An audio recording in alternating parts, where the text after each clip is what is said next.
Ready, 1, 2, 3, start. Honorable members will notice that so far as public relations go, the bill has covered adequate ground in a measure like the Companies Bill, however, which covers the entire field of the operation of joint stock companies.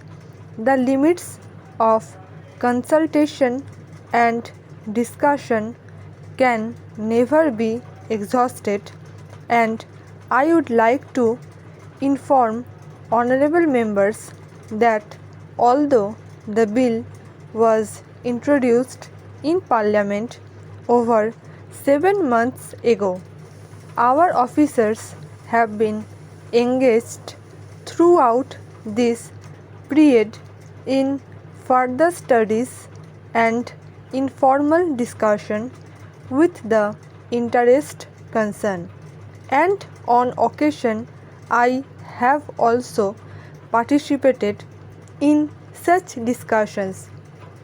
I have also given some further thought to some of the issues arising out of the bill, and I propose at the appropriate stage to bring before the Select Committee any changes in the provisions of the bill which seems to me to be worthy of consideration. In the light of this further examination, no honorable members will have noticed that the bill contains 6 clauses and 12 schedules.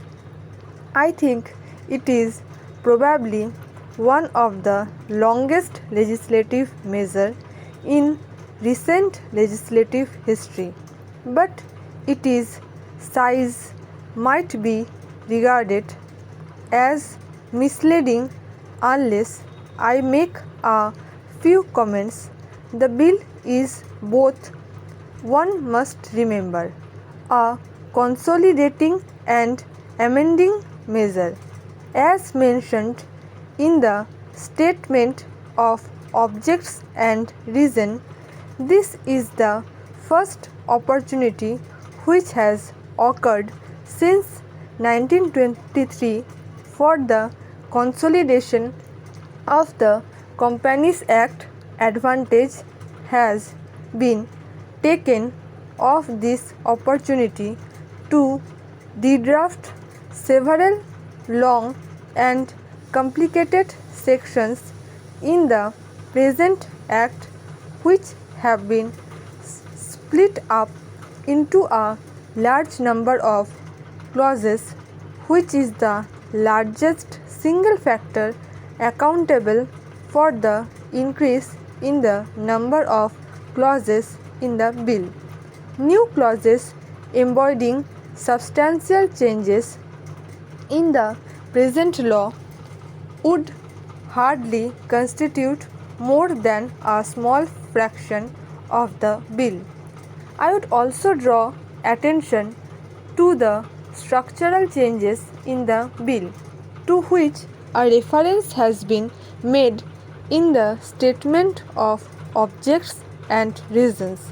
The redraft of the bill and the rearrangement of the existing chapter in the Companies Act in a more logical order have, I think, resulted in a noticeable improvement in the form of the bill, and I hope will facilitate better understanding and appreciation of the scheme. I wish that the Act, which came into effect long ago, was implemented properly. I know that the Minister here is very earnest in implementing it, but unfortunately his colleagues at the state level are disappointing him. Unfortunately, no steps have been taken for trimming or toning up the administration at the state level and at the district level. They have to be taken immediately. Stop.